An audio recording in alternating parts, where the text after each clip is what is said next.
Bom dia, filosofia. Parabéns, Rio de Janeiro. Hoje é dia 1º de março de 2022 e essa cidade, né, que a gente está vendo aí, eu estou em Niterói, Praia de Caraí, a gente vê o Rio de Janeiro que completa hoje 457 anos. Então, uma live em homenagem, como parabéns para essa cidade. Eu sou de Niterói, quem é de Niterói conhece a nossa rivalidade leve com o Rio de Janeiro, né?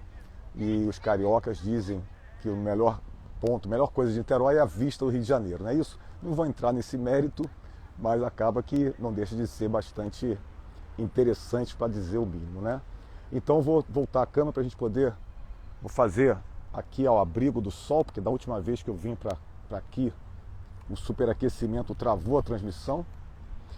Então vou fazer aqui no abrigo do sol, está um dia lindo, mas não mais, por isso mesmo vou ficar aqui nessa sombrinha. A pergunta de hoje vai ser a seguinte: você tira os óculos para pensar? Eu vou tirar o meu aqui, consequentemente eu fico sem ver muito bem a tela. E essa pergunta, né, tirar os óculos para pensar, parece, num primeiro momento, sem sentido, é exatamente a ideia, né, ela incomodar. Porque claro que a gente pensa nos óculos para enxergar melhor, não pensa como pensar melhor, mas eu queria trazer uma metáfora interessante que o Schopenhauer, Arthur Schopenhauer, né, pensador importante do século XIX, viveu do 18 para o 19, ele traz uma metáfora que tem a ver com essa pergunta que eu quis trazer para mediar esse café da manhã, né, esse bom dia, que é o seguinte: o que o Schopenhauer traz, dentro muito da ideia que ele traz, né, do conceito do mundo como representação. O que ele quer dizer aqui? Todo esse mundo, e obviamente a sua interpretação do mundo, a sua leitura do mundo, ou seja, aquilo que está, digamos assim, na sua cabeça como mundo, interpretação do mundo, é uma representação deste mundo, o que significa que é diferente do mundo real. Existe um fosso intransponível entre a realidade e a minha representação dela.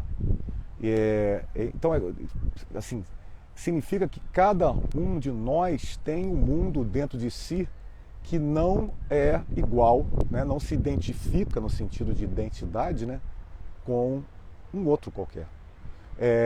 Claro que a gente pode pensar em interseções, é provável, né, que a gente pense e existam de fato, mas é interessante que quando essa ideia, né, aparece, e a metáfora dos óculos, né, a minha pergunta inicial tinha a ver com isso, porque ele diz que, ainda em Schopenhauer, né, todos nascemos com óculos que nos fazem enxergar a realidade, filtradas, né, podemos pensar também nessa imagem, a lente que filtra a realidade, porém, ao contrário de mim, né, aqui, que eu tirei os óculos, nós não temos consciência desses óculos. Quer dizer, quem colocou esses óculos em nossa interpretação da realidade, a sociedade, nossa época. Vou falar sobre isso aqui usando um pouquinho dos ídolos de Bacon, mas a questão é que esses óculos não foram colocados por mim, ou de outra maneira, eu tenho uma interpretação da realidade que tem a ver com a minha história, tem a ver com quem eu sou, tem a ver com quem eu li, e assim por diante. Quer dizer, vou trazer algo que a gente falou algum bom dia lá atrás, nos iniciais, não me lembro muito bem quando, mas vou trazer esse pensamento para a gente mediar com essa ideia dos óculos sobre a realidade. E esse assunto tem muito a ver com os momentos que vivemos, né? A gente vive a situação agora de uma guerra na Ucrânia, como obviamente, de conhecimento de todos. Eu estou falando no dia 1º de março, né, 2022, repetindo a data, sabe-se lá onde o vídeo vai chegar no tempo, né?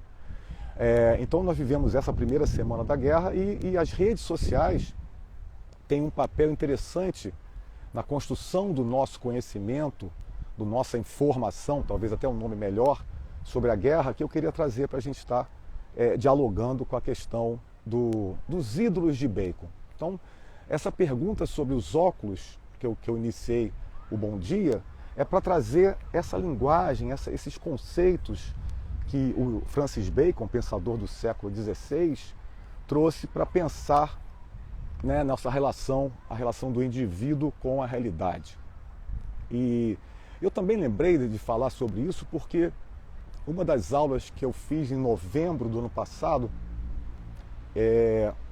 chamada Viagens de Dostoiévski, que está no meu canal no YouTube, ficou a parte da aula ficou disponível, né? Uma dessas viagens foi uma viagem pelo subsolo da Rússia.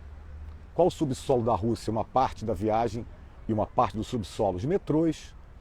E tem um metrô em Moscou que tem o nome de Kiev, não é o nome Kiev, é Kievskaya ou alguma coisa do tipo, mas que na visita virtual que a gente fez, eu estava exatamente mostrando, porque as estações de metrô na Rússia são verdadeiros, assim foram chamados pelo governo soviético, né, palácios do povo, ou seja, são belíssimas, são construções realmente muito ornamentadas, com muitas pinturas, né? Então são visitas turísticas essas estações, e uma delas, que se chamava Kiev, o seu interior ele é marcado, ele é pintado, na verdade, ornamentado, com pinturas que contam essa tradição comum entre a Rússia e a Ucrânia. Não à toa o nome da estação, como eu falei, tem a ver com Kiev, né? Uma cidade que foi grande parte do Império Russo, pertencente ao Império Russo, melhor dizendo. Então essas coisas me vieram à tona, me vieram à cabeça aqui para pensar, não falar sobre a guerra, tem outras pessoas, né, praticamente todas melhores do que eu para falar sobre isso, mas trazer essa relação entre a história russa, a cultura russa, que eu acabei, né, investigando, estudando e usando muito nos cursos em razão do bicentenário de Dostoiévski, trazer essa história para dialogar com a maneira com que nós nos colocamos perante essas contingências. O que eu quero dizer? Vamos pensar nos 4 ídolos de Bacon e depois vamos ver como é que a gente, na nossa relação com as mídias sociais, poderíamos traçar um diálogo com isso. O primeiro ídolo é o chamado ídolo da caverna. Quer dizer, o ídolo da caverna, aliás, antes de falar sobre isso, ficar um pouco, melhorar a ideia do que é o ídolo, né? Porque repara que nessa conversa também tem a ver como é que as nossas opiniões são balizadas por nossos ídolos, usando a palavra no sentido mais comum, né? Ou seja, aqueles que têm o mesmo ídolo falam as mesmas coisas. Esse é um ponto filosoficamente interessante. Então os ídolos, nesse senso comum, também são, para dizer um conceito, formadores de opinião. Eu acho que nem a palavra formadores, mas vamos usá-la por hora. Mas a tradição da palavra ídolos remete a Platão. Quando a gente fala em Platão do mundo das ideias, a gente está usando uma tradução da palavra ideia que tem a ver com a raiz eidos. E que eidos vai dar ideias, mas dá também ídolos. O que eu quero dizer com isso? Que esses ídolos, essas ideias, são como se fossem formas, também outra maneira de falar sobre Platão, formas em nossas cabeças que colocam forma naquilo que nós lemos do mundo, né? Daquilo que nós lemos e pensamos do mundo. Ou seja, naturalmente, conceitos que já estão por trás, né, das minhas, aliás, nem por trás, que são as minhas lentes, né? Essa ideia dos ídolos e os óculos que eu queria aproximar. Então, conceitos, ídolos, ideias, formas que são lentes que eu uso na leitura do mundo. Então, pensando na primeira lente, ou primeiro filtro também, uma forma de pensar, que é o da caverna. Quando o Bacon traz à tona essa reflexão do ídolo da caverna, são 4 ídolos, o da caverna tem a ver com a minha singularidade, né? Ou seja, da caverna traz uma ideia bem interessante, que é, ao mesmo tempo, potente do ponto de vista existencial, é o grau de isolamento que nós temos na sociedade, no mundo como um todo. Independente se você é uma pessoa extrovertida, sociável ou não, o nosso isolamento interior, ele é profundo, né? Existe um eu dentro de mim que, quer dizer, tem um eu dentro de mim que nem eu acesso, trazendo a ideia do inconsciente, que o próprio Dostoiévski, né, levanta de maneiras muito interessantes na leitura, né, na forma de falar pré-freudiana. Mas enfim, dentro de mim, um eu que nem eu acesso. Mas mesmo aquele que, digamos assim, no primeiro momento, é ligado à consciência, eu acesso, ele é muito isolado do mundo exterior. Até porque na relação com o mundo exterior, na relação com outra pessoa, ou na relação do diálogo com o mundo interior, esse meu eu de dentro utiliza a linguagem.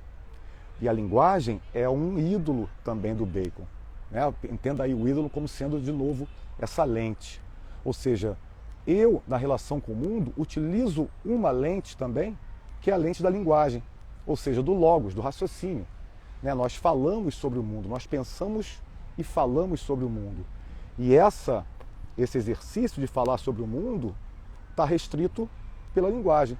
Nós sabemos, inclusive faz parte de uma reflexão sobre as habilidades emocionais, que quando a gente amplia a linguagem sobre as emoções, a gente amplia o entendimento sobre nós mesmos. Quer dizer, apenas um fragmento de uma ideia para chamar a atenção de como que a linguagem também é um ídolo, né? Ou seja, a linguagem também é uma maneira que eu filtro a realidade. Então o ídolo da caverna, esse que é o mais essencial, chama a atenção desse isolamento que nós temos perante o mundo. Né? O isolamento que eu digo de interpretação do mundo. E a linguagem tem um papel importante, como eu falei. Os outros dois ídolos, um é chamado da tribo e o outro é chamado do teatro. O ídolo da tribo, o próprio nome já é quase um spoiler da ideia, que tem a ver com o meu grupo.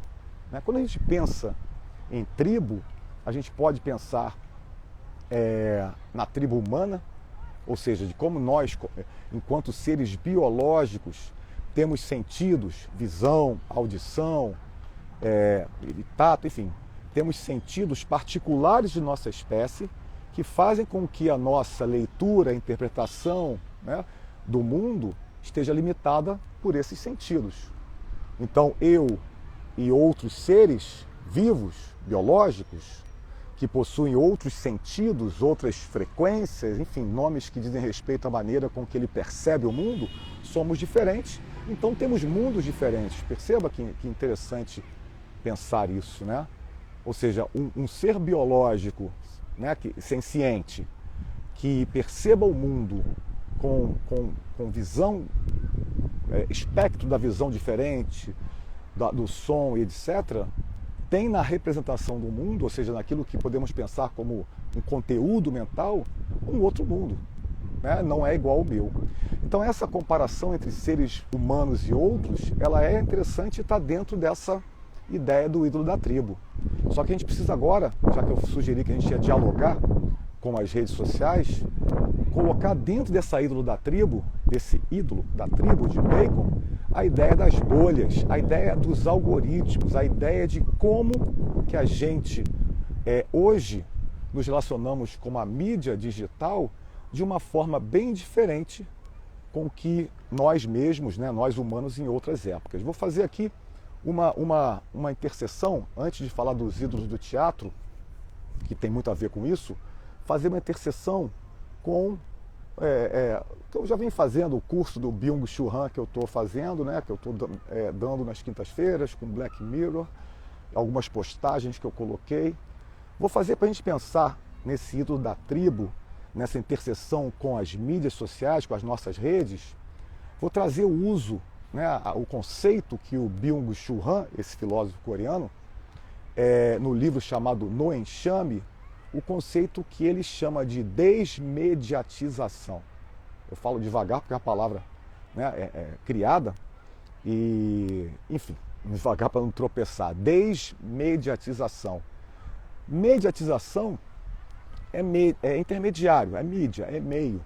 E naturalmente, a retirada dos meios. Mas veja, retirada do meio não é a retirada dos meios de comunicação, é retirada dos intermediários. Então, o que o Byung-Chul Han chama atenção é que, pense se você tem mais de 20 anos, mais de 30 anos, enfim, conheceu as mídias tradicionais, vamos chamar assim, por exemplo, a televisão ou o rádio, a gente sabe que o nosso consumo de mídia com esses exemplos de radiodifusão, era um consumo passivo. Então nós ouvíamos as estações de rádio, gerenciada pelas empresas, enfim, é discussão obviamente pertinente, mas não é a que eu quero agora chamar atenção. Então, ouvíamos diferentes rádios com seus proprietários, seus repórteres e assim por diante, e assistimos diferentes canais de televisão, nem tão diferentes assim, que eu estou falando até de um período pré a televisão a cabo. Mas o fato é o seguinte, nós consumíamos isso, nós tínhamos um intermediário entre, digamos, a guerra, né, e a nossa audiência sobre a guerra. E nesse meio você teria lá jornalistas e etc. Naturalmente que isso hoje existe também. Só que a internet, que começou de uma forma muito parecida, anos 90, com esse consumo passivo, ela tem uma mudança de chave muito importante ao longo dos anos 2000, que a gente chama de Web 2.0, que é a que a gente consome agora. Ou seja, agora, essa desmediatização, esse conceito do Byung-Chul Han, está querendo dizer o seguinte, não tem mais intermediário, porque nós somos consumidores e produtores. Nós consumimos nossa rede social, que tem nossos amigos, naturalmente, né, nossos também especialistas ou não, enfim, né, cada um aí colocando a reflexão além do que eu estou falando, mas a ideia de que isso é muito diferente do que foi essa era passada, essa passividade na relação com a mídia. Então, fechando aqui, essa desmediatização que o Byung-Chul Han chama atenção, é para isso que nós vemos nas nossas bolhas, certo? O que nós vemos nas nossas bolhas? Amigos das mais variadas especialidades ou não, criando seus próprios conteúdos sobre os mais variados assuntos. Né? Ou seja, e nós mesmos, né? Eu estou falando, me colocando como ator dessa cena naturalmente. Então essa mudança é bastante significativa, dentro de um conceito também das pessoas que trabalham com tecnologia, fez a emergência daquilo que se chama culto do amador. Culto de cultivar, de cultuar o amador, que seria aquele que não tem nenhuma especialidade, mas que se torna de alguma maneira especial porque possui um número associado a ele. É muito interessante como é que essa sociedade digital que o Byung-Chul Han analisa, ele chama a atenção da palavra digital, né? Porque digital naturalmente tem muito a ver com a linguagem das máquinas, né? O 0 e o 1, os dígitos, mas também tem a ver com dedos. E os dedos, eles não só servem para a gente arrastar a tela, né? Quem já saiu desse vídeo saiu arrastando a tela, então o dedo que faz a gente passar em diante, né, o consumo da mídia, mas também o dedo que enumera. Ou seja, o nosso consumo de mídias sociais tem muito a ver com aqueles que têm números que o apoiam. Estou falando de likes e seguidores. Então essa nossa bolha, voltando nesse diálogo com o Bacon, essa bolha hoje de consumo tem a ver com o nosso ídolo da tribo. Ou seja, nossas interpretações do mundo, nossos óculos de leitura do mundo, são em grande medida formados por essas redes. E quando a gente lembra que essas redes são construídas, né, nossa consulta às mídias digitais passa por um algoritmo, ou seja, que eu estou vendo aquilo que o algoritmo me apresenta, a gente levanta uma questão muito interessante nessa reflexão. Né? Como que existe uma lógica de uma inteligência artificial, vamos chamar assim o algoritmo, embora o termo não seja perfeito, mas vou chamar assim, uma lógica de inteligência artificial moldando a minha leitura de mundo e, indo além, moldando a minha, aliás, a mesma coisa, né? Minha interpretação do mundo, a maneira com que eu falo do mundo. Ou seja, como que os meus óculos são moldados, me parece em grande medida, por algoritmos, né? Pelas máquinas, em suma. E tudo isso, para concluir nosso café da manhã de hoje, que eu espero, como sempre gosto de falar, que não é muito fofinho, mas é verdade, que seja incômodo, né? Eventos de filosofia devem causar algum tipo de incômodo, então imagino que essa reflexão possa chegar lá, a essa função. O quarto ídolo, que seria o ídolo do teatro, que, como eu falei, tem a ver também com as mídias sociais, porque os ídolos do teatro são as nossas referências.